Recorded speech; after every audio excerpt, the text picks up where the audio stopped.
शिल्पा शहर की पढ़ी लिखी और होशियार लड़की है, जिसकी शादी उसके पापा के सालों पुराने वादे की वजह से गांव के विकास से हो जाती है। शिल्पा की सास पुराने ख्यालों की होती है।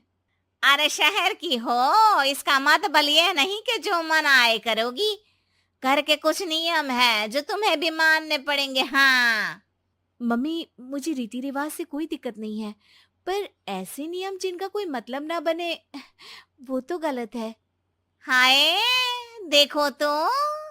अरे घर आए एक दिन पूरा नहीं हुआ और सास से जुबान लड़ाना भी शुरू। नहीं हो, बहू हो, अपनी हद में रहना सीख लो। हाँ। इतने में विकास भी वहां आ जाता है। माँ, मुझे लगता है शिल्पा को घर रहने की जगह दुकान चलना चाहिए।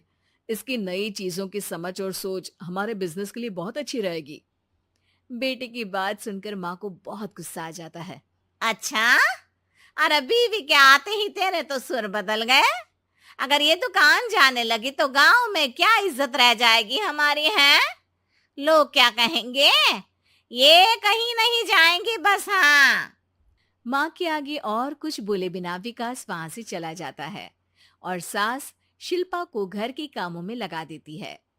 उसी रात विकास और शिल्पा साथ बैठकर बातें कर रहे होते हैं।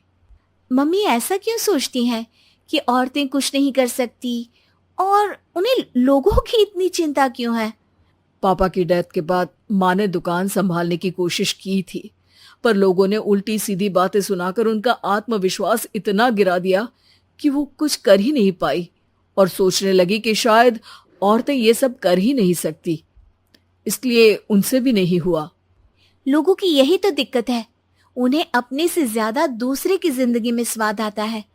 वैसे लोग जिनसे डरते हैं ना, उन्हें ही तोड़ने की कोशिश करते हैं।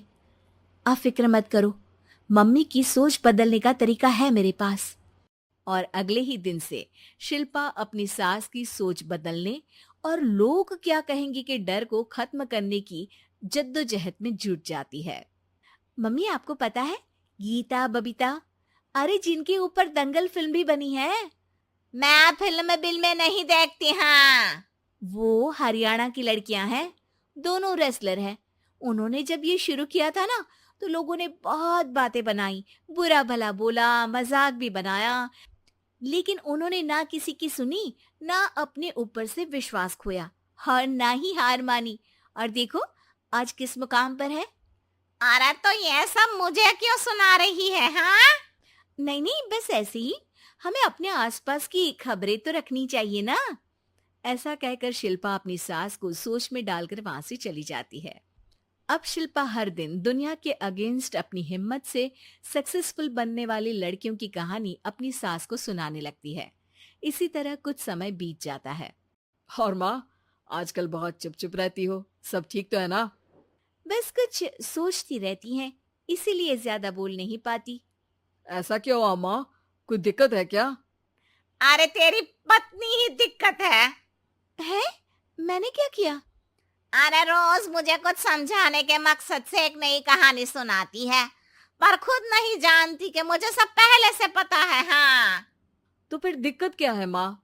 लोग क्या कहेंगे? अरे उनका तो काम ही है कुछ ना कुछ कहना। आप ये सोचो कि उन्हें नजरअंदाज करके हम साथ मिलकर किस ऊंचाई पर पहुंच सकते हैं। बेटे और बहू की बातों से सोच में पड़ी माँ वहां से चली जाती है। अगली सुबह सबसे पहले तैयार सास आवाज लगाकर बेटी और बहू को बुलाने लगती है। अरे कहाँ सोते पड़े हो दोनों? किसी को घर में कोई काम नहीं है का? हाँ। सास की आवाज सुन शिल्पा भागती हुई कमरे से बाहर निकल आती है, जिसके पीछे विकास भी बाहर आ जाता है। मम्मी, आप इतनी सुबह तैयार होकर कहाँ जा रही हैं? अरे किसी नई शुरुआत से पहले भगवान का आशीर्वाद बनता है या नहीं? मैं सीधा दुकान जाऊंगी, तुम काम निपटा कर आ जाना है। सास की बात सुन शिल्पा और विकास खुशी से फूले नहीं समाते। ये हुई ना मेरी माँ वाली बात। पूरा परिवार मिलकर दुकान पर काम करने लगता है, जिसमें विकास और उसकी माँ दुकान संभालते हैं, तो शिल्पा काम को ऑनलाइन डाल शहर और इंटरनेट का काम संभालने लगती है, जिसे देख गांव में लोगों के बीच गॉसिप शुरू होते देर नहीं लगती। और क्या विकास भाई, अकेले काम संभल नहीं रहा था तो नौकर रख लेते। औरतों को यहाँ लाने की क्या जरूरत थी? इन्हें घर में जो काम बोलो वो तो सही से करती नहीं, यहाँ आकर तो तुम्हें डुबा ही देंगी। अरे भाई साहब, अगर आपके घर की औरतें सही से काम नहीं करती ना, तो हमें उससे कोई लेना देना नहीं। यहाँ आपकी पंचायत के लिए किसी के पास समय नहीं है। हाँ, करारा जवाब सुन बातें सुनाने आए लोग मुंह लटकाए उल्टे पैर वापस चले जाते हैं। वाह मम्मी, ये तो अब दोबारा कभी भूल कर भी यहाँ नहीं आएंगे। I am so proud of you. अरे बहुत हुआ, हाँ काम पर लगो चलो। तीनों आपस में काम बांटकर अपने अपने काम पर लग जाते हैं। इसी तरह दिन दिनों के साथ महीने बीतते हैं, जिसमें शिल्पा की पढ़ाई, विकास की मार्केट स्किल और सास की फाइनेंशियल मैनेजमेंट से उनकी दुकान बहुत अच्छा बड़ा बिजनेस बन जाता है, जो गांव के साथ साथ शहर में भी अच्छा खासा मशहूर हो जाता है। अरे सच ही कहते थे तुम दोनों, लोगों का तो काम ही होता है कहना। अब हमें सुनना है या नजरअंदाज करना है वो तो हमारे ऊपर है। हाँ, आपकी शुरुआत में गालियां और आसमान छूने पर तालियां, ऐसे लोगों का तो काम